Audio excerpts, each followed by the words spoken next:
Megan and I are delighted to participate today. We're excited about the day's events, and we will start out with just a few opening comments from both of us. I'll be sharing most of the opening comments, and Megan, maybe a bit, she'll be timing the session here for today. So to start out with, first and foremost, this is part of the competition. You are taking a fictional business identity, and you will assign a fictional business identity to us as judges. In your presentation, we want to make sure that everyone knows who you are and what role we're playing as we listen and absorb your presentation. You'll have 25 minutes to describe the legal, financial, and ethical dimensions of the problem that you're describing. And you will recommend a solution that we hope passed the muster on all three accounts of both the legal, financial, and ethical dimensions of the problem, again, that's being presented. During this time, there'll be no interruptions to your presentation. Once you're finished, we'll have, Megan and I will have a number of questions for you for about 10 to 15 minutes, just to have a deeper dive into the insights of your discussion and dialogue. And we'll be in character in our roles and in your roles as we participate in that dialogue of questions at the time. And so afterwards, then Megan and I will provide a bit of feedback around the presentation, the kind of coach you're going forward. And with that, I'll pass it on to Megan, and then we'll ask if you have any questions before we get started. Megan?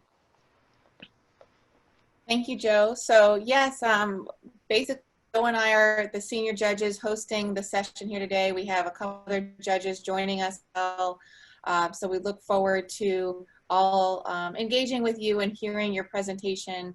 This is actually my first time participating in this event. I'm really excited to see what you've all prepared today, and really hope to learn, some stuff about these topics that have been chosen. So this is supposed to be a positive experience. We really are all, I think, very excited to be participating in this. So, please don't worry too much. Take a deep breath. We want this to be a really engaging dialogue.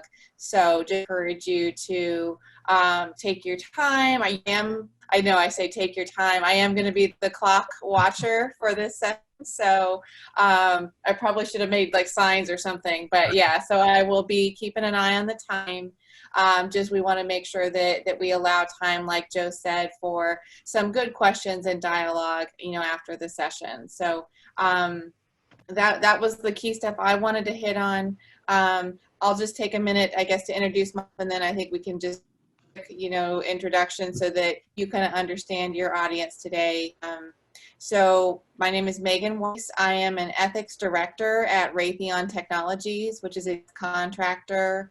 I work out of our El Segundo office, so I am out here in LA, although like I think everyone working from home, I will warn everyone that I do have 2 young children. So if you've seen the CNN videos of the kids, trotting in during the video calls, that might happen. But generally, I should be able to be pretty focused, and just looking forward to, like I said, today. So thank you. Thank you, Megan. So again, just a brief introduction of myself, and then we'll hear from you. Again, my name is Joe Wilkins, and I, like you, am a consultant. I'm a healthcare consultant for a firm called TRG Healthcare Partner, and we do a lot of Zoom meetings these days and times. So I think it's appropriate that we're doing this today with our competition today. And so with that, we'll turn it over to the team. Joe, do we want to have the other judges introduce themselves briefly? I'm just going to jump in here. So that's what we start with. Yep, they're in the document. Dan, you want to introduce yourself? Yeah, hi, I'm Dan Kostovich. I'm a California CPA. I've been in industry as a chief financial officer for many years. Longest stint of time was working for a company that dealt with medical device technology and a lot of the ethical issues around that. And this is about my 15th year of judging for these competitions. And so I'm really looking forward to seeing how this all plays out under this new format, which is exciting. And I can only imagine how stressful it must have been to have this thrown on the teams at the very last minute. So I'm already impressed at the fact that you all had the nerve to show up and try this new technology in this way, and I'm looking forward to the presentation. Great. You want to go next? Brian, did you want to introduce yourself? Yeah, sorry, I didn't hear. Brian Allman, I'm also here in Los Angeles. A longtime entrepreneur, founder, angel investor.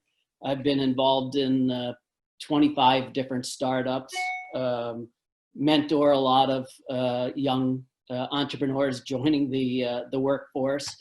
And a lot of my specialty for many years is automotive, transportation, mobility, but I've been involved in all sorts of startups, from gaming to cyber security and a few others. Great, thanks, Brian. And then I think our third judge is Steve. Want to introduce yourself? My name is Steve Rhodes. I'm a former, I shouldn't say former, I was our U.S. ambassador to Zimbabwe under George Herbert Walker Bush. I was an investment banker. Currently, I have a consulting business that deals in government affairs consulting, and I teach at California State University, Dominguez Hills. I teach negotiation, conflict resolution, and international conflicts. Okay, great. I think that's all the judges. Did I miss anyone? Okay. All right, Joe, I think we're ready to turn it over to the team if you're ready. I think we're ready. Let's go with the introductions to the team.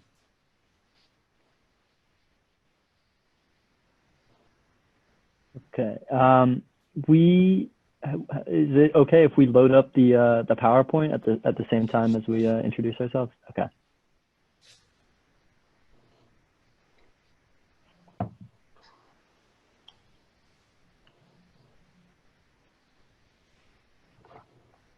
All right. Okay, so our teammates, are you all ready? Everyone's ready? All right, let's go.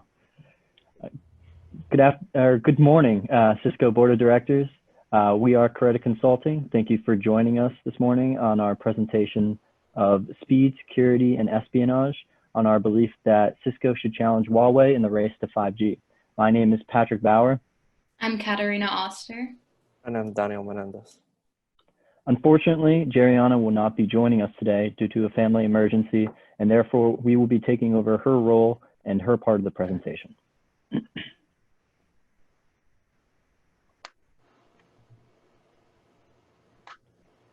Okay. To begin with a brief history of Cisco. In the early 1980s, Len and Sandy Bosak, a married couple who worked in different computer departments at Stanford University, were having trouble getting their individual computer systems to communicate. So, in their living room, they created a gateway server that made it easier for their disparate computers in two different departments to communicate using IP protocol. In 1984, they founded Cisco Systems, a small commercial gateway server product that changed networking forever. The name Cisco was derived from the founding city, San Francisco, and in 1992, the company name was officially changed to Cisco Systems Incorporated.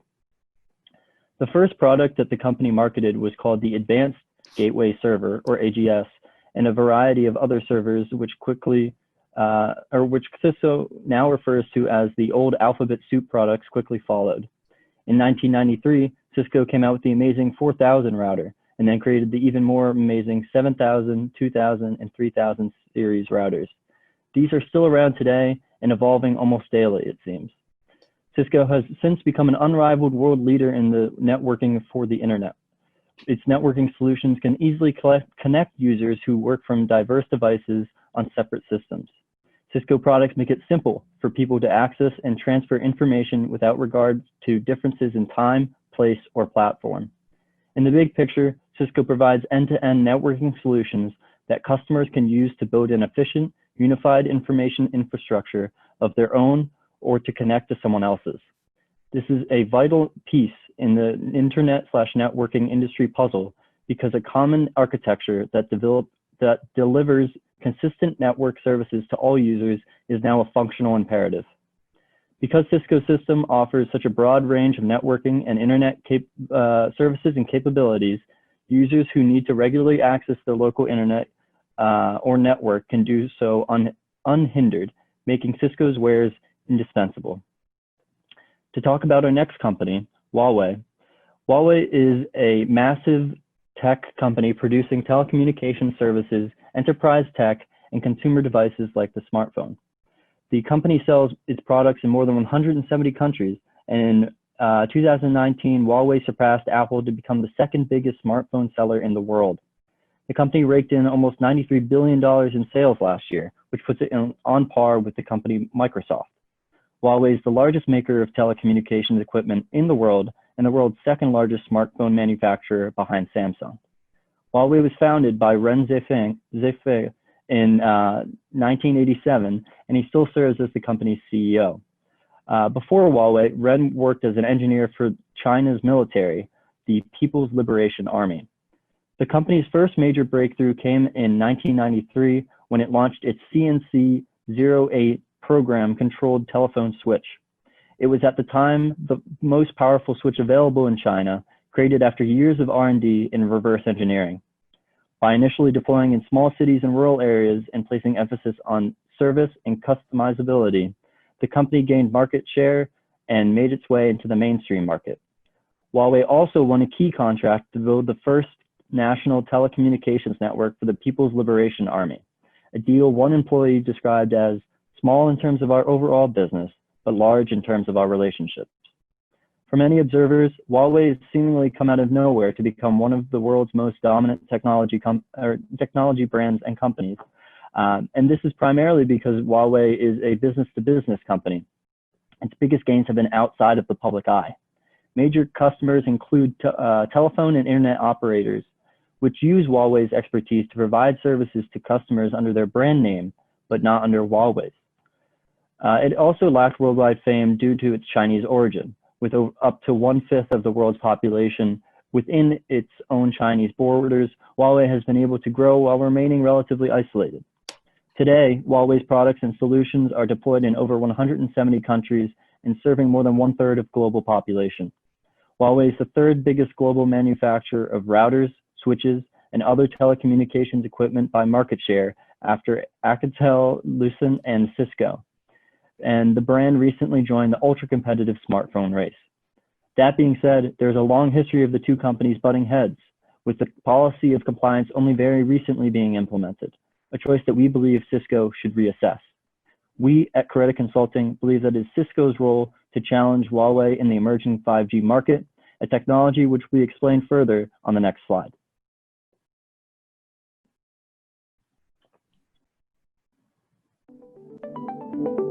5G is the 5th generation of wireless data networks, and it will improve them far more than 4G or 3G ever could.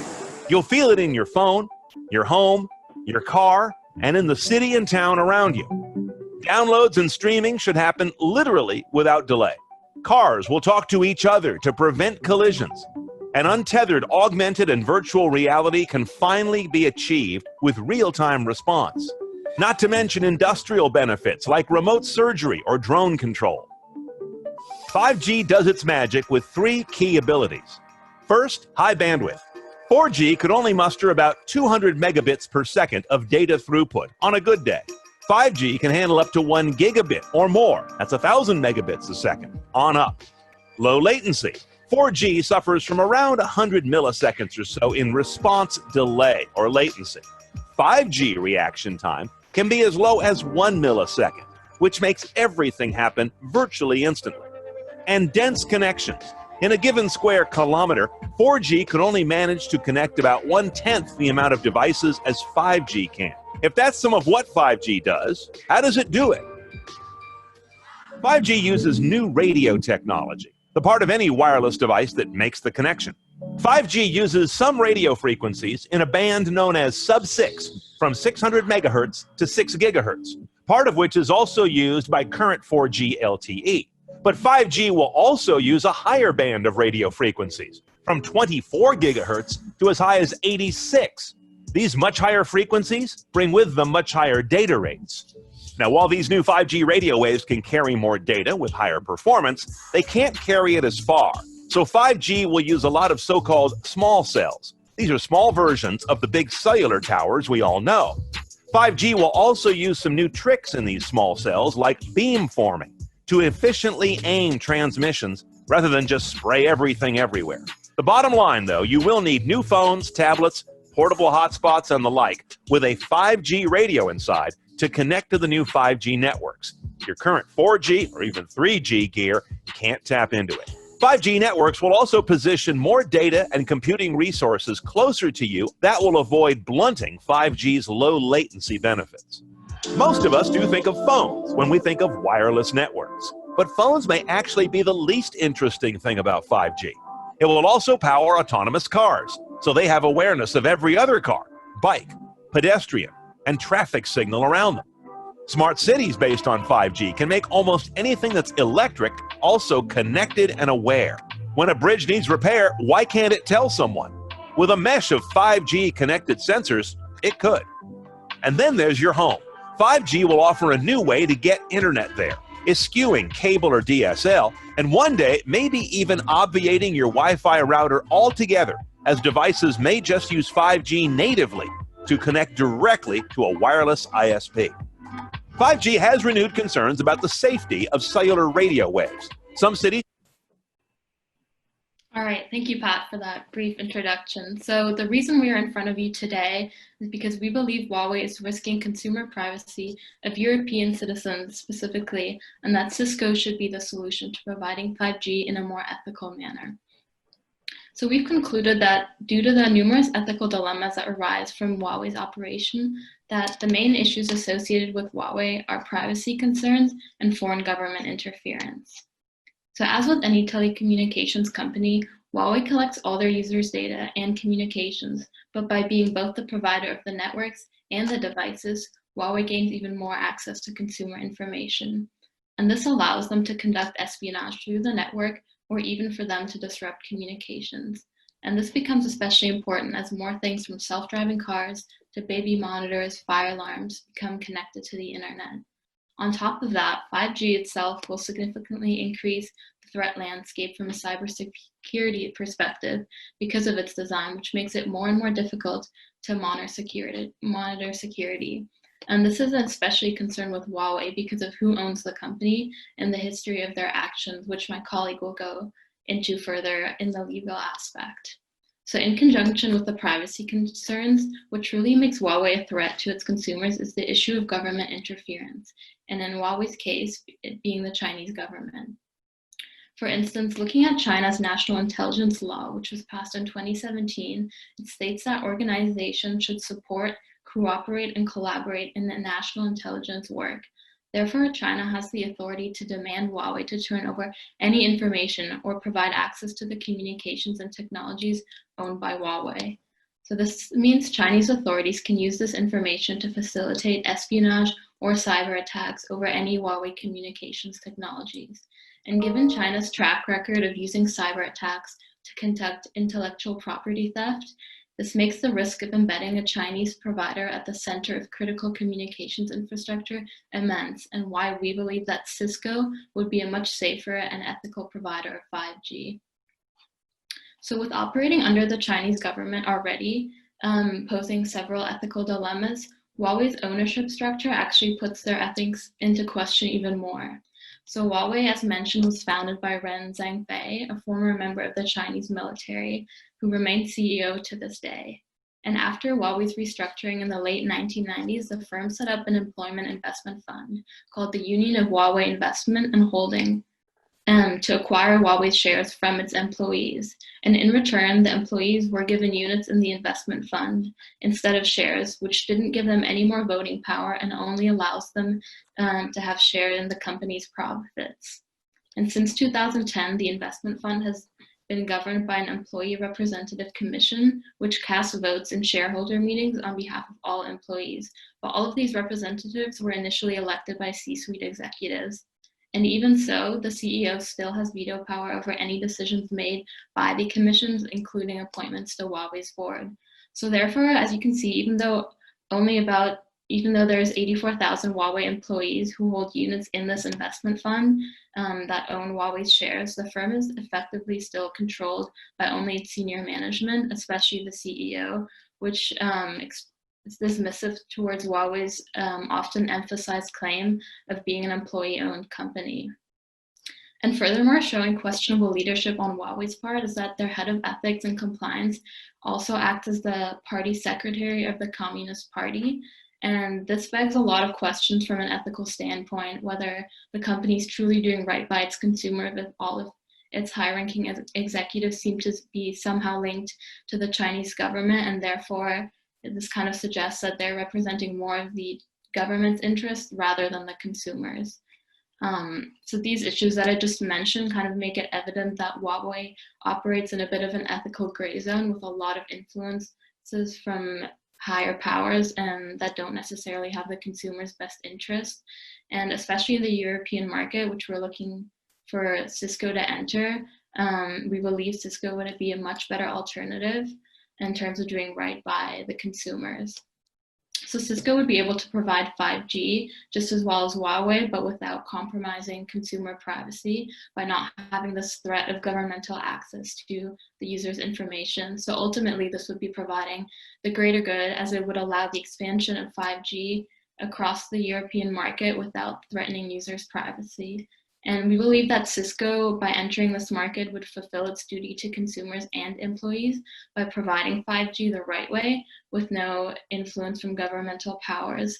And in the end, the benefits would still be the same to consumers as if Huawei was the one to deliver 5G, but in contrast, there would be no harm resulting from cyber attacks or espionage.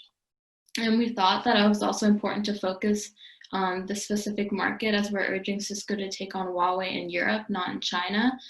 Just given Europeans' democratic nature, it's evident that they value their privacy a lot more than Chinese consumers likely do.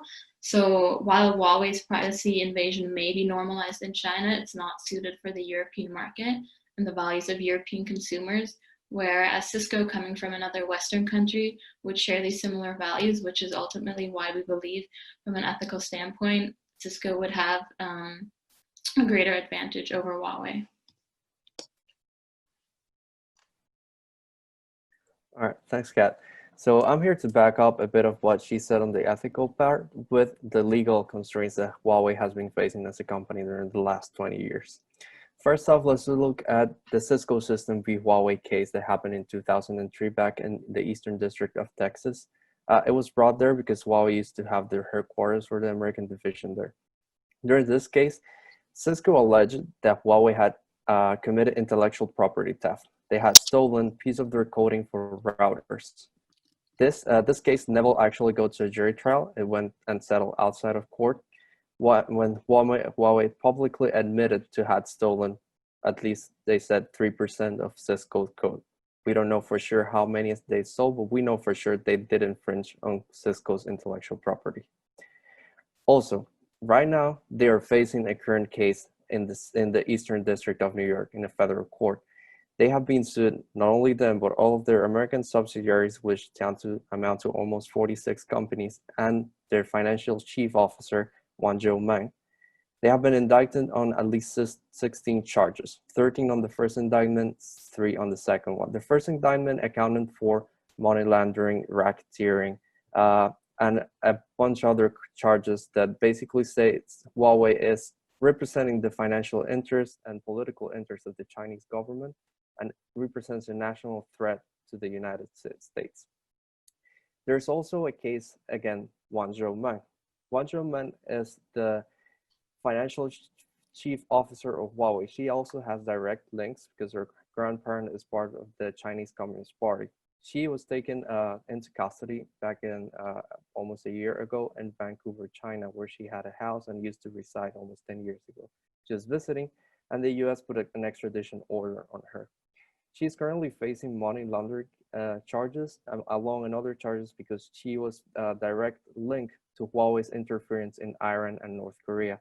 This represents a national security threat to the US and also represents an issue as it contradicts the foreign policy matters that the US intends to enforce globally. So having said that, she is probably looking at a 10-year sentence because her case for money laundering and international interference grants her at least 15 years. The prosecutor has said 10 years is the minimum she's gonna get, and we're looking at a 97% conviction rate on the Eastern District. All of these things together have represented for Huawei a huge financial hassle, as they also have been limited in the American market. So they were included in the entity list. The entity list is a list made by the Bureau of Industry and Security that is a part of the Department of Commerce. They have basically included Huawei in a list where there cannot conduct any business with US companies or in the US itself. So basically, right now, Huawei cannot import the chips it used to China to make their cell phones and telecommunication equipment. That those chips are produced by Intel and Cisco, which are American corporations.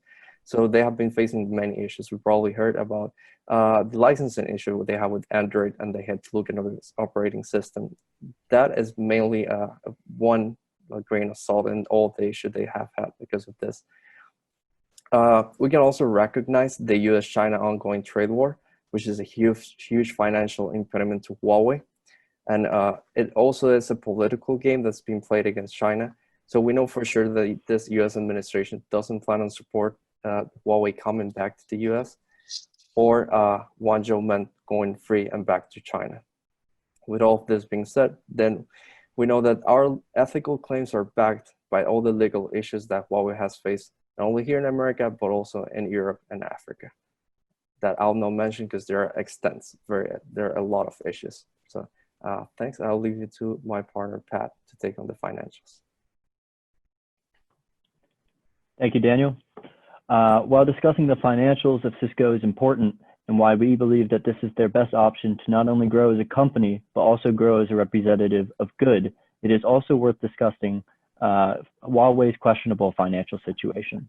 There's a clear distrust of Huawei by European countries, as clearly the concerns of network compromise are not unfounded. The United Kingdom, for example, is excluding Huawei from developing what it describes as the sensitive core parts of its networks. Whereas Cisco offers transparency and a trusted company, Huawei is still risky. On top of this, Huawei has repeatedly and consistently denied a link between the company itself and its country's government. But in Chinese law, it is impossible for any company to refuse the help of the Chinese Communist Party in intelligence gathering. For example, in 2017, the African Union realized its computer system had been compromised with data being sent to Beijing. And it was Huawei who had installed that computer system, although it repeatedly denied any wrongdoing. There's currently no smoking gun, but the risks of utilizing a company that is not headquartered in a democracy that abides by the rule of law and is accountable for their actions should not outweigh the potential benefits. Our suggestion for a financial strategy for Cisco is to become a major player in the European technology market by buying controlling shares of the Nokia Corporation, a Finnish multinational telecommunications, information technology, and consumer electronics company, founded in 1865, that has recently been struggling to compete in this emerging 5G market. This idea is not a new one, as even US Attorney General William Barr floated the idea of the United States buying a controlling stake in the company, or even its competitor Ericsson, to make one of them, quote, a far more formidable competitor and eliminate concerns over its staying power. Furthermore, there have been recently rumors that Nokia is fighting a hostile takeover, and its stock has been trending downwards for over 5 years at this point. With a market capitalization less than $20 billion US, and Cisco reporting its cash on hand to be over $27 billion as of the most recent quarter, taking advantage of this buyer's market could result in excellent returns for the company. Further important financials of note, Cisco's quick or liquidity ratio is 1.75, greater than that of Apple's. Its debt to equity ratio is 0.48, The company has low leverage and thus ample room to take on loans, and it has an A1 credit rating. In conclusion, and as you'll see in the graph found on the next slide, this acquisition would bring Cisco significantly closer to Huawei's current global telecommunications share and therefore become far more competitive. All right, thanks, Pat. As we were mentioning a solution that involves a merger or acquisition, we're actually looking at legal issues on this side as well. First off, let's start with the United States of America, as Cisco is a multinational American corporation. In the US, mergers and acquisitions are regulated by the Sherman Antitrust Act of 1980, the Clayton Antitrust Act of 1914, and the Hart-Scott-Rodino Antitrust Improvements of 1976. Basically, in the United States, horizontal mergers, which are mergers done by direct competitors, are looked upon and heavily scrutinized. This matters a lot because competition is very important to the free market. In this case, Nokia doesn't have a substantial presence in the US, and the presence they have is mostly on cell phone and other sort of equipment, not really competing directly with Cisco, which is mostly a telecom and networking manufacturer. On the other hand, in Europe, the European Union laws are not as strict, but are more scrutinizing of this sort of horizontal mergers. Their merger and competition laws care mostly about consumer welfare. And I think we got that pretty well covered here because we're dealing with the ethical issue of giving the consumer its needed privacy. The EU has gone recently through many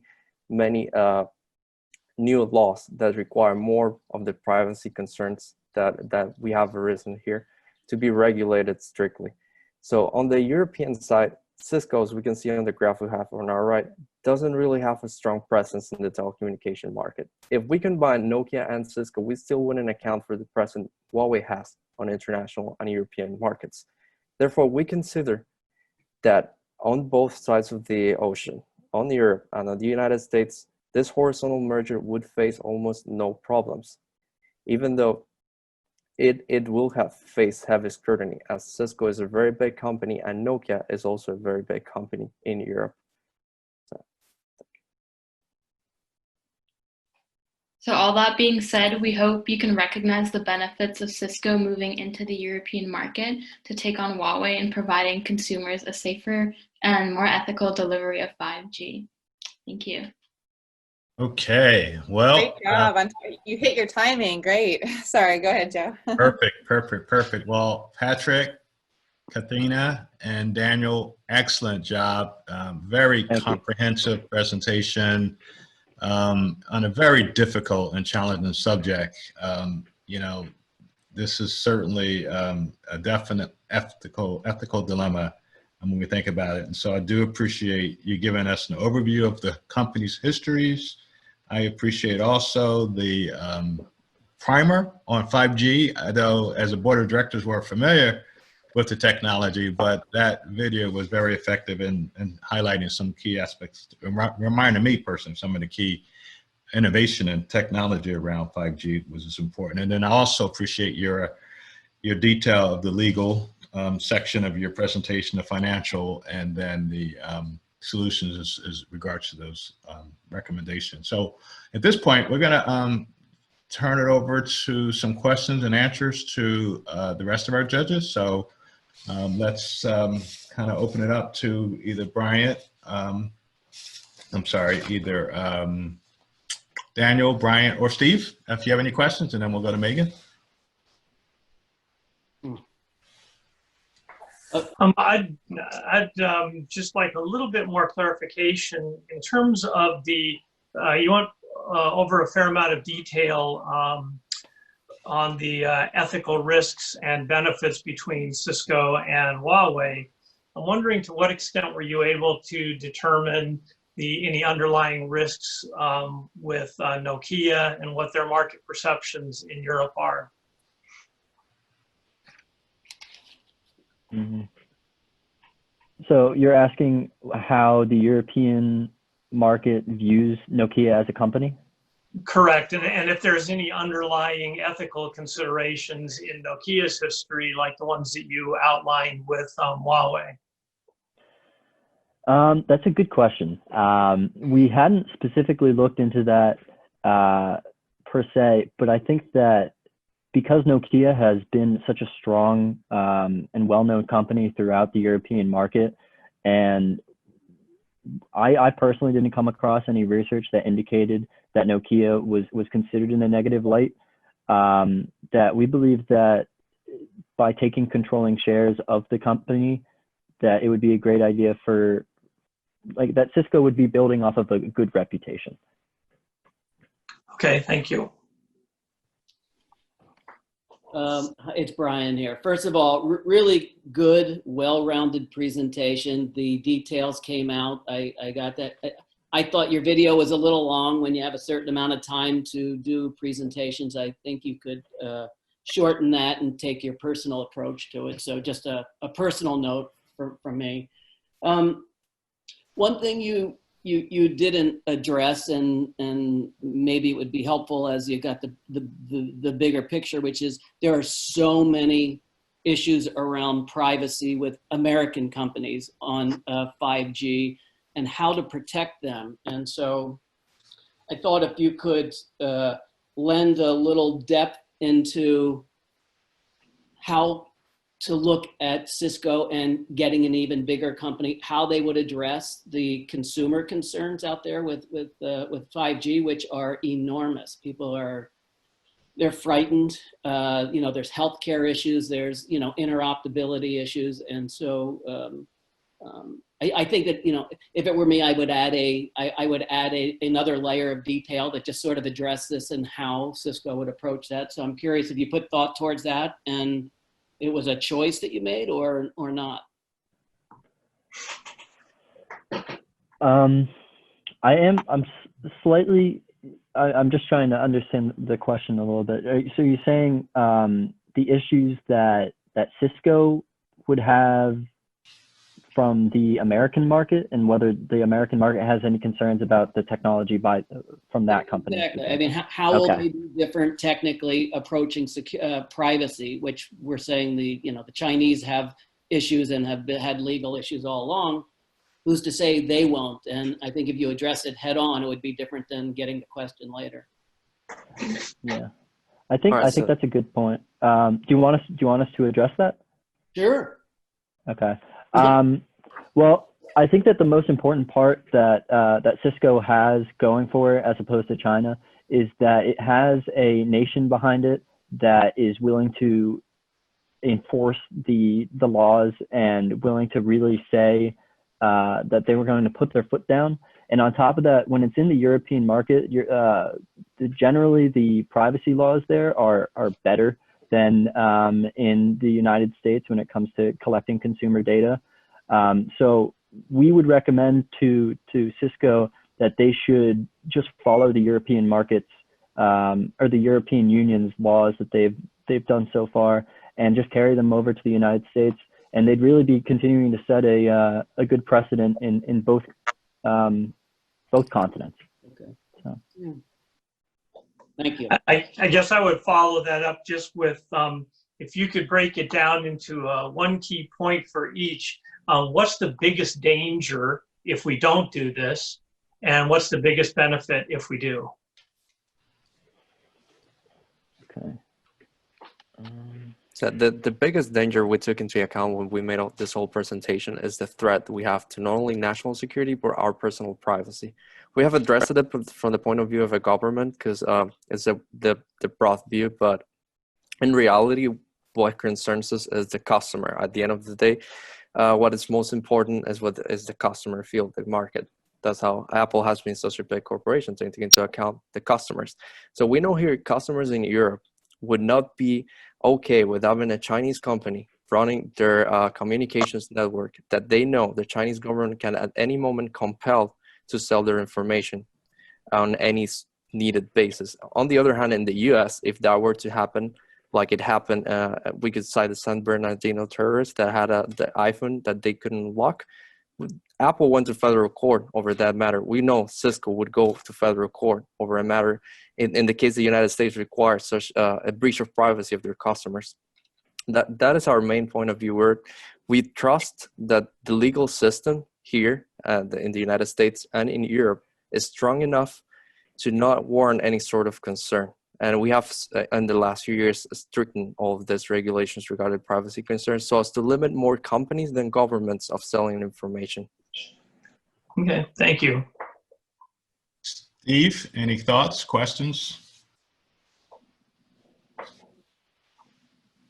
I believe you're muted. Okay, can you hear me now? Yep, we got you. I gotta tell you, I really enjoyed your presentation. I have a few observations and then a question. Observation would be, you guys touched on the national intelligence law. And I think that's significant because China developed its middle class from nothing to 300 million people since the 1970s. And that's significant. I mean, the economy has grown every year in large numbers, large percentages. But the other thing that's interesting is China, and this is where I was thinking that you might want to beef up your presentation a little bit. China's a communist party is a Leninist form of communism, meaning it all funnels up to the top. Xi has 3 jobs. He is Secretary General of the Communist Party. He is chairman of the Military Commission. And his third most important job, is president of the People's Republic of China. The other thing that you can emphasize is that when you deal with China, you're not dealing with a government, you're dealing with the Communist Party. There are 90 million people in the Communist Party in China. And there is, going back to the national intelligence law, a member of the Communist Party has to be on every corporate board, every civic board, every NGO in the country. So when you talk about spying, it's almost inevitable. That's their job. And I think you should beef that up. You talked about the Justice Department. The Justice Department, as I recall, I think in 2017, they indicted a bunch of Huawei executives, not just that one person. You might want to go back and talk about that. And that further proves your point about intelligence. Last thing on that subject, I was on the board of an oil and gas company, and we had proprietary technology that would convert heavy oil into a liquid crude that would flow through a pipeline. We would not bring it to China because we knew they would reverse engineer it. And any company that goes to China, they have to have someone on their board. So those are the kinds of things I think you want to also emphasize. The last thing I had was a question. When you talked about working with the European Union, how does Great Britain fit into that? Because they're no longer going to be a part. It's just a question. But I think your presentation is great. I would just emphasize more the fact that China does not want to spend money on R&D. They spend money on gathering everybody else's information so they don't. Go ahead. So how would you handle Great Britain? Yeah, sadly, the UK, as a matter of fact, yesterday, allowed Huawei to proportionate all the equipment necessary to run 5G networks on their country, as my partner Pat said, all non-vital equipment. So, and they have independent labs verifying the equipment they bring in from Huawei. So, the UK really is a bit out of scope because they are not. First, they're not part of the European Union right now, and secondly, they have a lot of Huawei to compete. So, in that market, we have, if we get to to merge with Nokia would have to fight harder on prices to win over Huawei and privacy concerns. But over the other side of the sea, in Europe, there's a lot more going on against Huawei than there is in the UK right now, sadly. I think that would definitely be our primary concern. First and foremost, we would look at the European Union members, and then maybe try and get into the United Kingdom's system, but only because it would be significantly more difficult with their exit from the European Union. I have one follow-up question, if I could. Yes. I thought there was another bent which I thought you could take further on the financial side, which I thought you did a really good setup of reasons why to consider the purchase and the way you would go over there. I think you could put some additional numbers and some reality to some financial projections that it's not just a good investment, but here's how it would pay out, and you can actually see year over year what that financial investment would bring to them. I think you took it up to that point, and everybody wants to know that it's a moneymaker as well. So just continuing that out, I think would be a wise move. Very good point. Okay. So we're going to go to Megan, and then I'll just have a question, and then we'll go to some actual feedback, coaching to the participants. So Megan, any Q&A from you? Yeah, I guess one, big question for me is kind of back to some of the ones that have already been asked, but just want to hit on it again, kind of, I guess the ethical question at hand, which is why is this Cisco's problem to solve? So, this is a big ask for us to extend ourselves in this way into a very challenging market, and really going up against, like we've said, not just a company, but the whole Communist Party. Where's the imperative? Why is this our problem versus some other, whether it's government or international organizations, laying down some stricter rules that are going to protect the privacy of the European citizens? Yeah, well said.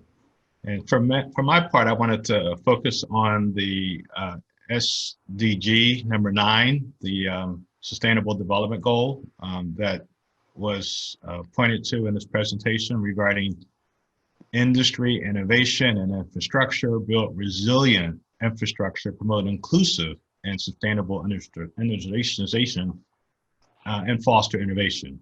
And so I think that staying true to that hope is going to be a critical guideline through these tremendously challenging issues. I think that the question is it a public utility or is it a commercial business, quite honestly, at the end of the day? And it's a very complex and difficult issue. When you go back and think about how the internet was developed, and you look at the standards that, quite honestly, have been controlled by the US and how that's worked out. And then you look at, Bluetooth standards, you look at other bodies of technology, Wi-Fi standards. The question around 5G is who really is going to control the standards so that we have a global standard for this type of technology. I think it's a key part of the dialogue in this discussion as well. But all in all, I don't really have a specific question other than how do we stick true to the SDG around innovation and inclusivity to technology broadly for the globe.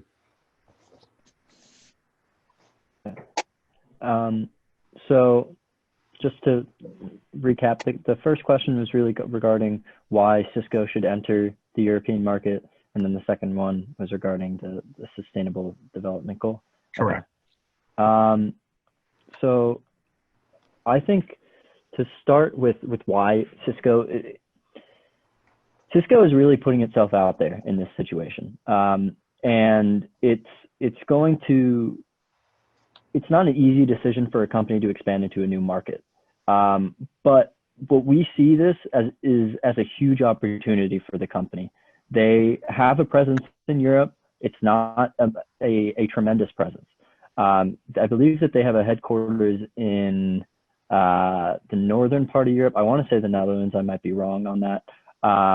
But they're already there. But we want them to really take advantage of the fear that is currently gripping the European Union and other nations. Oh, can you guys still hear me? It says Yes. that my network. Gotcha. Okay. Yep. Where was I? The fear that's currently gripping the European nations, as they're clearly uncomfortable having Huawei. It would really come down to Cisco's cost benefit analysis that I hope that we presented in a well enough way that you would see that we think it's worth it, and that they would really be showing themselves to be the greater company here. You know, they have an opportunity to do good and also make money off of it. Yeah. Do any Daniel and Kat, do you want to expand upon that anymore?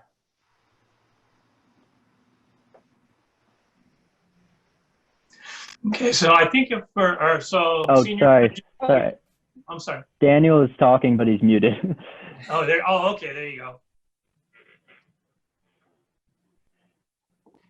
Oh, my apologies. I didn't notice that. So as we were saying, we think this is Cisco's mission, not only because it is the biggest American corporation regarding networking and all of this. It's also because it's an opportunity to go further, because Nokia and the European market has not been tapped by Cisco enough, in my opinion. It's a corporation. Nokia is a corporation that's in a weak spot right now, that has a broader portfolio of things. It's really known in telecommunications and in networking as well as Cisco, but also has cell phones, and it provides manufacturing equipment regarding telecom, networking, telecom requirements for factories and stuff. So it's an opportunity not only for Cisco to go bigger, but it'll also probably be backed. We want to make sure, but we are pretty sure it's going to be backed by the U.S. government, because they themselves going to take on this mission, but they can help an American company take on this mission, and as it will suit their foreign policy goals. So that's what I wanted to add. And just to conclude with that, Cisco has a tremendous amount of cash on hand. And right now, while the market is unfortunately not doing well, if they have that cash, they should take advantage of it. It's cheaper for them to do, and they should use it. So. Okay, let's wrap. So that concludes then the Q&A, and so let's briefly provide from our judges any coaching or recommendations, enhancements. I think we heard a bit of that throughout the presentation. Let's go to, again, let's start with either Daniel, Brian, or Steve. Yeah, okay, great. What I would, just a couple of points. First of all, this is relatively new technology to lots of folks, and I think that the three of you did a pretty amazing job of presenting this with the new technology in a way that I thought was just as easy to absorb as when I see the presentations in person. So I would say congratulations to all of you for that. Katharina especially, to me, the real temptation, it's very hard to hold notes and cheat in front of a live audience, but there's a great temptation to have your notes and everything in front of you. I thought all three of you, but Katharina especially, I felt very much like this was a well-memorized presentation that you weren't reading from, that you were really talking to the camera, and that was impressive. That's not easy to do. One other thing is that all three of you did a good job while the others were talking of not fidgeting, not looking around, not doing other stuff, which can be very distracting when you have multiple screens. And so these are all skills that you're probably much better at than those of us who've had to stand in front of live audiences a lot. We know all the other tricks that you don't do when people are watching you, but this was very good. And then I'd say that just in terms of the content itself, Patrick, when you answered that last question, you just made your 90-second presentation, which was great. And when you said, hey, this is a big ethical problem, we're a company that doesn't do that. They are, and we should be big enough to get in there and fix this problem, before people even recognize what we're doing. And I think if you would have built the whole presentation around turning on the screen and saying just that to me, and then at each one of your stops, circle back as to why that was. So I thought the lead up on the history presenting to the board was way too long. So the board already knows all that about themselves. I would say boil each one of those down to those simple facts. This is why Cisco good. This is why Huawei bad. All right. And because buried in amongst the other parts of the discussion were lots of pieces, but you kind of made me put it all together along the way. And that works good in a Coen Brothers movie, but it doesn't work quite as good in a board presentation. So I think I came to the conclusion that yes, I would agree we should do this, but it took me a while to figure out what the question was going to be. And that's the only thing I would say, radar the question. So every time you come across a point that answers one of my questions about, well, why is that good for us to do? You're now explaining to me ethically. You're now explaining it to me legally and otherwise. So, but all things considered, given the degree of difficulty of what you guys had to adapt to, it was well done. Thank you. Thanks, Dan. Steve or Brian? Sure, I'll just finish up. I thought the presentations were excellent. It's an incredibly difficult, and you're treading in some unknown territory in tech, which is always really hard, and everybody would like it to be an elevator style description, and I thought you all came together with that. I do agree that for each of your parts, I would have a 60-second wrap up at the end of it, proof of point there, and leave them with the biggest thought in the shortest bite that you can.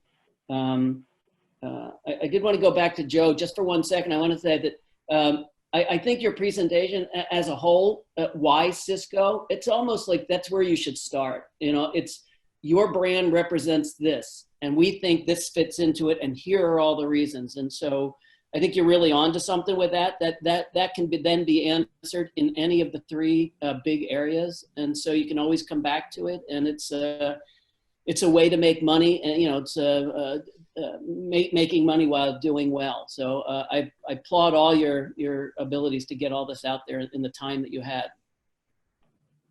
Thank you. Okay, Steve?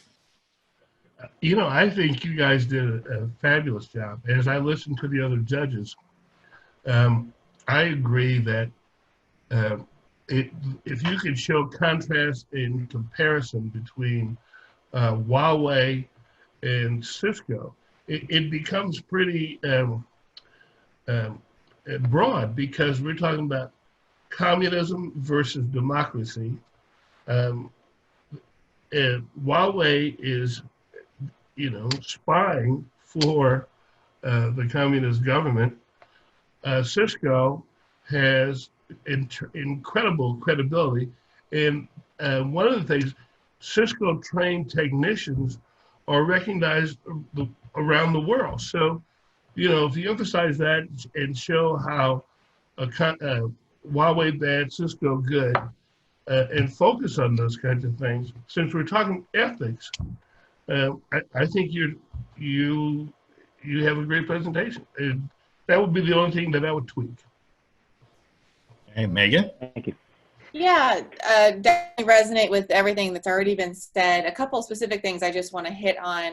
I thought it was great that in some of the questions you demonstrated and in your presentation, awareness of current events, because clearly you've been working on this presentation for a while, and yet in some of your questions, and I saw even on some of the charts, you were able to say, yeah, but here's the more current information. So that I thought was a great thing I wanted to note. Another thing, Patrick, I noticed you got a question, I forget what question it was, but you didn't really, it was one thing you guys hadn't really looked into. I think it was about Nokia or something like that. And I appreciated that you said, look, that wasn't something we specifically looked into, but then, you know, you can talk to it and kind of say, well, here's what I can say. I think that's a good thing, in that sometimes people don't want to admit when they don't know the answer or haven't specifically looked at something. And so acknowledge it, but then say, but I'll get you that answer, or we're going to go do that research, or whatever it is. So I thought that you handled that well. And then I'll just say, you know, lastly, yeah, Patrick, gosh, I wrote down your one of your last comments, opportunity to do good and make money. Gosh, I wish that had been on every single slide. literally, because I think that was such the underlying message that really needed to be through the whole presentation. So great wrap up. I mean, you guys hit it out of the park. Really good job in your presentation. So those are just some of my comments. Great, thanks, Megan. And finally, I'll just add to everything, wonderful feedback to the team. I would just say, in light of the timing, which was perfect, I think that's well recognized. It was indicated earlier how boards are pretty disciplined around their time, and so to be on time was well done. And then you also had to make up for another team member that was not able to make it today, and so your ability to improvise and make that smooth transition, and it sounds like that was a last minute change, was, I think, well done as well. And finally, the other opportunity, I think, was already mentioned, was the video was quite a bit long, and we are familiar with, as a board, familiar with 5G. There were a few nuggets that I appreciated from the video. So again, just to kind of tighten that up a little bit so it's shorter, more concise, would be more effective, I think, going forward. And so with that, we will conclude this. We again want to thank you so much for all of the hard work.